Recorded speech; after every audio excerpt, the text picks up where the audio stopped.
Salut à tous, salut à toutes. Bienvenue pour une nouvelle interview artistine. On va interviewer tous les artistes différents.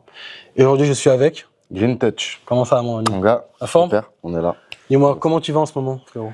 Écoute, ça va, hein, Ouais. ça se passe bien, les projets avancent, Ouais. voilà. C'est quoi tes projets en ce moment? Je suis sur pas mal de projets en tant que beatmaker, en tant que DJ, voilà, je fais pas mal de... Ça fait bientôt 2 ans que je fais des événements sauvages sur Paris. C'est-à-dire qu'en tant que DJ, je mixe un peu partout dans Paris, que ça soit Pelouse des Tuileries, Canal Saint-Martin, les quais de Seine. Voilà, donc j'ai des petits spots comme ça. Et même en pleine rue, je peux être vraiment partout. Et du coup, j'ai des, je fais ça, voilà, à même la rue pour les gens de la ville, voilà. Et je ramène aussi mon people qui me suit. Du coup, voilà, je fais des. C'est quoi principalement les lieux que tu préfères, par exemple, pour les événements sauvages? Les lieux que je préfère. Ouais. Il n'y a pas vraiment de préférence. Après, j'ai des spots, voilà, comme je t'ai dit, Canal Saint-Martin et les quais de Seine, c'est vrai que c'est mes 2 gros spots. Après, voilà, c'est mes humeurs, mes envies. Voilà, je me pose un peu dans des endroits un peu insolites, tu vois, parfois. Genre, l'autre fois, sur le Canal Saint-Martin, je me suis mis sur le pont du canal, tu vois, sur le pont, il y a tout le monde qui passait, qui filmait, tout ça. Être en hauteur. Donc, et pour tout le monde te ouais, voit. il y a un délire, tu vois, j'ai vu aucun DJ faire ça. Et surtout, en fait, ça fait des années, bien avant moi, qu'il y a des DJ qui font des choses comme ça sur les quais. Sauf que ces DJ-là, c'est plus électro, techno, deep house. Voilà, moi, je suis, on va dire, le seul pour l'instant qui passe du hip-hop, R&B, toute génération confondue, afro, dancehall, son latino, brésilien, des sons jazz, vraiment soul, des musiques du terroir africain, du terroir latino.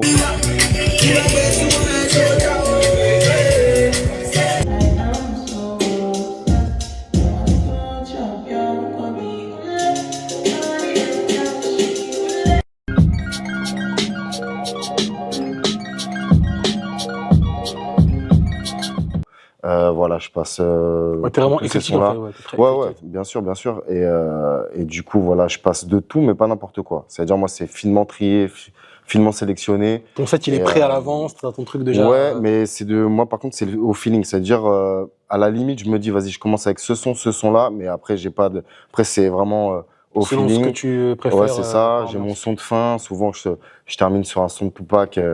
Tu vois, un son collecteur de Tupac que très peu de gens connaissent. Donc voilà. Et donc voilà, là, c'est côté DJ. Du coup, je fais pas mal d'événements sauvages, mais après, je suis booké pour des vrais events aussi, un peu partout dans Paris, que ça soit des clubs, des pubs, des concerts, des battles de danse, des villas, des lofts, voilà, et des open mic, voilà, je fais plein de trucs comme ça. Et puis là, en fait, quand j'ai pas d'événement où je suis booké, je fais mes propres événements, c'est ça. D'accord. Et ces événements sauvages, justement, quand t'as pas d'événement, tu dis, bah c'est pas grave, on va dans la rue. C'est exactement ça. Ok, ouais, parfait. de ouf. Et tu sais depuis combien de temps? Ça fait 5 ans, enfin 5 ans que je suis DJ, 2 ans que je fais des événements sauvages. Et beatmaker, c'est depuis que j'ai 12-13 ans, depuis que j'ai vraiment 12 ans. Pour te raconter un peu, c'est Yovo, le bassiste du secteur A, qui m'a appris à faire des prods. Donc c'est un bassiste qui a joué avec les plus grands, les Alpha Blondy, les Neg Marron, les Sir Samuel, ouais voilà. Et du coup, j'allais chez lui pour voilà faire du son. Il avait son petit studio et du coup j'arrive, il y a la MPC 3000 que Dr Dre, celle que Dr Dre utilisait à l'époque, et du coup je commence il commence à me montrer, tu vois, ça fait boum, tchac, boum, tchac. J'ai dit oh là là, c'est bon, je vais faire ça de ma vie. Ah mais vraiment. Et du coup il m'a appris. On avait tous les mercredis, j'allais chez lui, on avait des sessions. Et du coup voilà, ça a commencé comme ça le beatmaking. Plus professionnellement, on va dire 18-20 ans, j'ai eu mon propre matos, j'ai commencé vraiment à faire des trucs plus pro. Et voilà, j'ai évolué comme ça. Donc vraiment, je suis compositeur beatmaker. Donc je suis pas que beatmaker, je compose. Et c'est important de dire ça parce que un beatmaker n'est pas forcément compositeur. Moi, vraiment, quand je dis je suis compositeur, c'est je suis là au synthé, avec les machines, je joue de mes doigts. En fait, ouais, je joue de mes doigts. C'est pas, je suis avec la souris comme ça. Après, je veux pas critiquer ceux qui font ça, mais ceux qui font ça avec la souris, ce n'est pas des compositeurs, pour moi, en tout cas. Donc, un vrai compositeur, c'est quelqu'un qui joue de ses doigts, voilà. Ses doigts, avec différents instruments, avec différentes sonorités. Ça peut être, voilà, tout, et puis tout type d'instruments, et puis voilà. Donc, je me considère, je suis compositeur beatmaker, voilà. D'accord. DJ, c'est venu après. Donc voilà pour la petite. Tu dis composer, autant faire des bons sets avec, quoi. C'est ça. Et puis voilà, j'étais d'une famille de musiciens. Mon père dans le jazz, saxophoniste depuis qu'il a depuis de ses 30 ans jusqu'à maintenant. Ouais. Voilà, dans le jazz. Ma mère, musique classique, a fait du gospel. Ma mère, ma sœur est dans le piano, Mon oncle, c'était un DJ reconnu dans les années 70, 80, 90. Voilà, il a 75 ans, il mixe toujours. Voilà, il est connu du gratin. Des artistes de l'époque et tout. Et donc voilà, j'ai baigné dedans depuis tout petit. Depuis que t'es petit, en fait, t'es tombé dedans, quoi. Ouais, c'est ça, tu vois. Et mes influences, justement, j'ai une très belle culture musicale grâce à mes parents, grâce aux gens que tu rencontres même au fil des années, au fil du temps. Tu rencontres des gens qui te font évoluer même dans ta culture musicale. D'esprit, dans l'ouverture, etc. Ouais, dans l'ouverture d'esprit musical, etc. Voilà.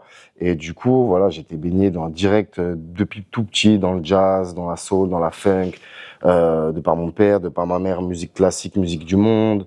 Voilà, un peu justement, tout ça. J'allais te demander, en fait, justement, comme tu dis justement que tu fais beaucoup de sets avec du hip-hop, des sonorités assez africaines, afro, etc. Je me dis justement, en fait, d'où ça t'est venu, enfin, le fait que tu te dises, je veux faire ce genre de set, je vais faire ce style-là, qu'est-ce qui t'a convaincu, en fait, de faire ça? Bah, en fait, on va dire, mon kiff, c'est vraiment de passer de tout, tu vois, mais pas n'importe quoi. Comme je disais, ça, c'est un peu ma phrase, je passe de tout, mais pas n'importe quoi. Je me dis pas, allez, je vais faire un set que afro, ou un set que funk, ou que hip-hop, tu vois. C'est vraiment, moi, j'aime bien, par exemple, je commence avec du hip-hop un peu, tu sais, West Coast. Il y a quelqu'un que j'aime beaucoup de LA qui s'appelle Maxwell.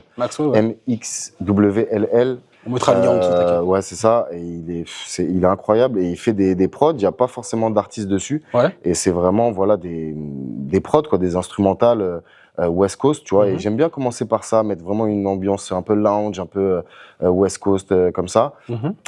Et du coup, après, je bifurque souvent sur la funk, tu vois, parce que faut savoir que ce gars-là fait un peu de la G-funk, donc c'est hip-hop, mais il y a des petites tendances funk, ça veut dire que je bifurque sur la funk. Après de la funk, hip-hop old school, tu vois, souvent j'aime bien faire ça. Après le hip-hop old school, je sais pas, tout d'un coup, je te lance un Aznavour sorti de nulle part. Ah ouais, t'es vraiment genre... Ouais, c'est ça. Mais le Aznavour, c'est quand même un peu de côté un peu G-funk pour garder... non, même pas, c'est vraiment le pur. Genre, comme je t'ai dit, là, je t'ai fait la chronologie, et après le hip-hop old school, tac, du Aznavour qui sort de nulle part. Il y a Hier encore que j'aime beaucoup mettre. Et après, j'ai un remix, il y a personne qui connaît, presque personne connaît ce son-là, des gars ont repris l'instrumental de Hier encore et ont fait un super beat avec un peu trap boom bap. Et du coup, voilà, je mets, j'aime bien faire cette transition de l'original et après la remix, tu vois. Et donc voilà, je fais ça, et dès que je mets la remix en mode trap, bah, ça part en mode hip-hop trap d'aujourd'hui. Après, je te mets, ça sort de nulle part comme ça, je te mets un son de salsa, du Tito Puente, voilà, tu vois, je te sors des trucs de fou. En fait, ça veut dire que tu aimes, est-ce qu'on va dire que tu aimes surprendre, en fait? C'est ça, exactement. Les gens, ils sont là, ils me disent, je vois des réactions des fois, je me dis, ouais, putain, ça, c'est là où je suis fier de mon taf, tu vois, quand les gens, ils viennent me parler, c'est incroyable, là, t'as fait transition, original, remix, j'avais jamais entendu. Ça, c'est Ils sont pas prêts, ils sont un peu choqués, c'est ça, fait que tu as ce côté un peu décalé, où justement, tu mélanges toutes les sonorités, mais quand même, le mood est quand même conservé, on va dire. Tu gardes quand même un certain mood de la soirée. Ouais, c'est ça. Et puis, ce que j'aime le plus, c'est pas que t'arrives et tu me dis, t'es super. Non. Ça, c'est cool, tu vois, mais moi, ce que j'aime le plus, c'est que, ok, tu me dis c'est bien, mais dis-moi pourquoi. Ouais, bien sûr. C'est ce que je veux dire. Développe, Et même il peut y avoir des critiques, mais constructives, ça me fait avancer. Ouais, là, ta transition à un moment, c'était un peu bancal. Bah, j'aime bien ça parce que ça fait que le lendemain, je suis là, je bosse. Tu vois, je suis là en terrasse, je suis comme un ouf, je bosse mes transitions. C'est ce qu'il t'a dit, tu corriges le truc. C'est ça, je suis en studio, je bosse mes transitions n'importe où. Et ça, j'aime bien. Des critiques constructives ou des critiques, voilà, enfin, Fondé, on va dire. Des choses, ouais, voilà, des choses, si on me fait des éloges, entre guillemets, qu'on me dise pourquoi. Qu'est-ce que tu as aimé, voilà, comme j'ai dit il y a 2 secondes. Ok. Voilà. Ok. Et toi, du coup, tu peux aussi faire des prods, par exemple, pour les artistes ou quoi que ce soit? C'est ça, exactement. Tu l'as déjà fait? Bah ouais, c'est ça. Au départ, je suis beatmaker. Bien avant d'être DJ, voilà, je t'avais dit, je suis compositeur beatmaker. Donc, ça m'arrive aussi de composer pour des films, des séries, mais des gens pas trop connus, quoi, des réalisateurs que je connais. Ouais. Après, en tant que beatmaker, ouais, j'ai déjà fait des projets. J'ai bossé avec des gars de Montréal. D'ailleurs, big up à mes gars de Montréal, Gio Compadre, CJ Flemings, Neruda, voilà un peu les gars de là-bas. Oji Rico aussi, c'est un bon gars. Je les ai pas revus depuis 2016 et là faut que j'y aille, faut que j'y retourne. Tu nous regardes, hein? Ouais, c'est ça. Mais du coup, j'ai fait des projets pour eux, surtout pour Gio Compadre, un super bel artiste montréalais. Je sais pas si ça se dit montréalais, mais je pense que ça se dit, ouais. Je pense que ça se dit. Du coup, voilà, qui rappe en quinri, tu vois, en anglais. Voilà, il fait du très bon taf. Et du coup, voilà, je suis resté 2 mois en 2016. Au Canada, enfin, à Montréal. Ouais, c'est ça, j'étais avec eux.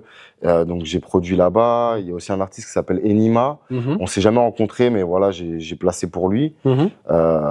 Et au Canada, c'est grâce à un frérot à moi avec qui je bossais de 2014 jusqu'à 2020, qui s'appelle Prince, qui est dans la scène musicale du moment, parce qu'il produit pour des artistes connus du hip-hop parisien. Ouais. Et du coup, voilà, c'est lui qui m'a ramené là-bas. Et donc, je le suis reconnaissant.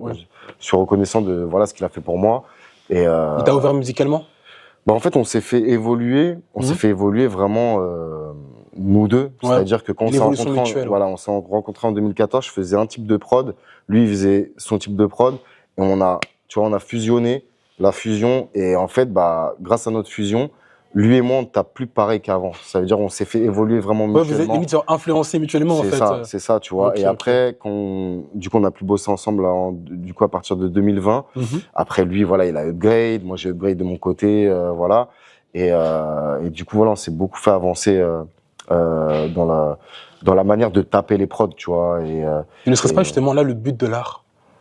Tu vois ce que je veux dire? Le fait de partager ces différentes visions pour justement ensuite évoluer et faire quelque chose de plus grand. C'est ça, ouais, bah c'est exactement, ouais, chaque personne, parce que chaque artiste, justement, ils ont toujours eu des influences, déjà les influences qu'ils ont quand ils écoutent, quand ils consomment de l'art, etc. Mais même quand ils pratiquent, je trouve que justement, c'est là où tu peux beaucoup plus évoluer, c'est en confrontant différentes visions artistiques. Et c'est là où justement tu peux faire quelque chose de beaucoup plus gros. Les gens qui font des featuring, qui collaborent ensemble, qui créent des choses ensemble. C'est pas forcément, c'est quelque chose qui va forcément, ou en tout cas, nous faire grandir, tu vois ce que je veux dire? C'est ça, bah, par exemple, je vais rebondir, par exemple, juste un exemple comme ça, Sizzla, un grand nom du reggae, voilà, jamaïcain. S'il n'avait pas fait des feats ou des projets avec certaines personnes, peut-être qu'il n'aurait pas été ce qu'il est aujourd'hui, une légende, tu vois. Bien sûr. C'est ça aussi. Même si ça soit même Tupac, ça soit Tupac, Biggie, qui tu veux. Voilà, tu te connectes avec des gens et c'est là, ça te fait évoluer de fou. Et même des fois, une simple discussion peut mener à beaucoup de choses. Ouais, ça veut dire que tu vois, il y a des éléments déclencheurs qui font que, genre, je sais pas, il te dit un truc par rapport à ton art et tu as une sorte d'illumination. Exact, c'est ouais, ça c'est réel. C'est limite, genre, même des fois, t'en as qui ont un style particulier, un truc qui arrive dans leur vie ou une discussion ou quoi, et ils changent directement, ils changent tout. Ouais, c'est ça. Une simple discussion peut amener à de grandes choses. Changer des carrières même, ouais. C'est clair. Mais toi, d'ailleurs, toi, tu réussis à en vivre, toi, de la musique à l'heure actuelle? Oui, un petit peu. Après, c'est vrai que c'est pas facile quand, en tout cas, t'es pas signé ou voilà.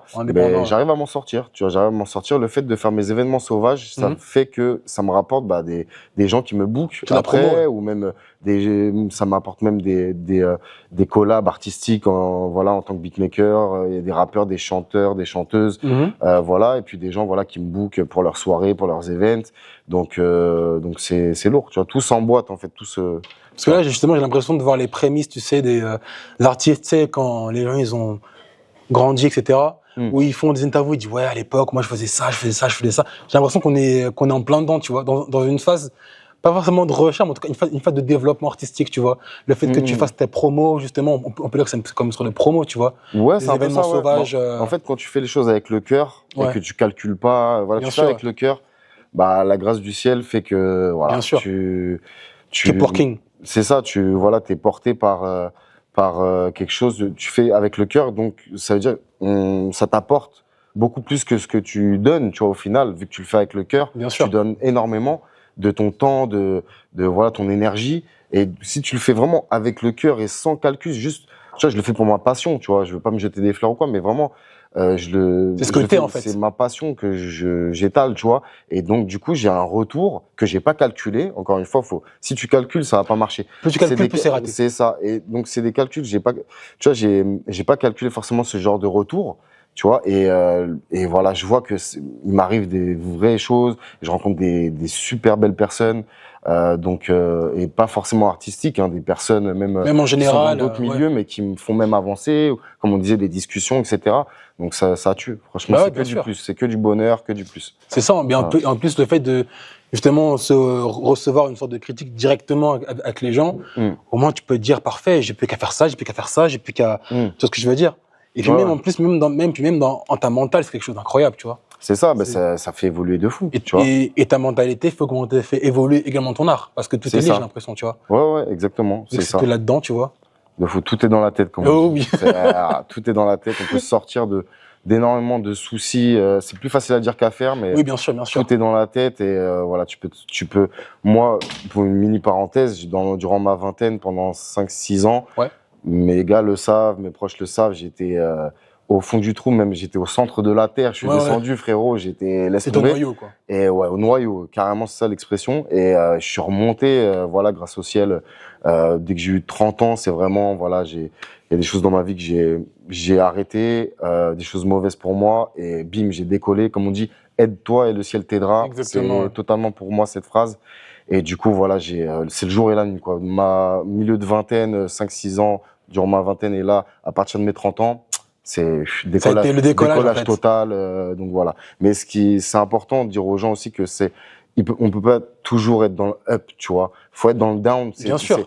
Et c'est là où ça fait encore plus plaisir, tu vois. Parce que si on serait toujours heureux, ça serait éclaté.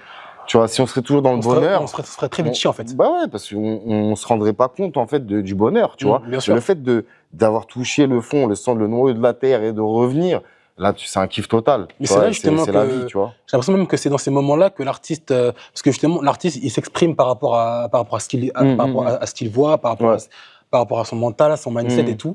Et justement, les artistes qui sont dans un down et qui, justement, expriment leur down et qui après upgrade. Bah, tu vois, pour rebondir en 2 secondes, c'est toutes les légendes étaient dans le down quand tu regardes bien. Que ce soit dans la peinture, voilà, dans la musique, tout. Bien sûr. Toutes les légendes, les Michael Jackson, Tupac, les Eminem, etc. Voilà, tu vois comment il s'appelle, le Bansky, c'est ça? Bansky? Non, comment il s'appelle? Ouais, c'est ça. Banksy. Ouais, ou tu vois les gens comme ça, ou dans tous les domaines de la danse aussi, tu vois, c'est tous même, je sais pas, Hendrix, je peux t'en citer plein, des légendes qui étaient dans le mal total, et grâce à ce mal, voilà, et grâce à ce mal-là, ils en ont fait une force de fou malade, tu vois. Toutes les légendes, ils ont leur fissure, tu vois ce que je veux dire. Et donc c'est ça qui fait des grands hommes, c'est de tomber bas, de même tu pleures, c'est ça les vrais hommes, c'est, tu vois, de lâcher ses émotions à un moment. Assumes, en fait. Et là, frérot, là tu décolles de fou. En fait, c'est quand tu assumes tes émotions, tu t'assumes toi-même. Et c'est le fait de pas les refouler qui font que justement tu peux avancer. C'est ça. Tu vois, et prendre les leçons qui sont en cohérence, tu vois. C'est ça. D'ailleurs, juste pour finir. Ouais. Dis-moi, est-ce que tu aurais dans ton entourage ou dans des contacts, etc., quelqu'un qui serait intéressé par Artistine, notre plateforme? Il y en a plusieurs. Je dirais, franchement là, ce qui me vient tout de suite à l'esprit, celui je t'ai parlé de lui. Au début? Ouais, à un moment, c'est Prince. Et bah let's go, hein. La bouteille est lancée, hein. Yes, I. Bah écoute frérot, merci beaucoup, c'était un plaisir. Hein. On est ensemble. Yes, I.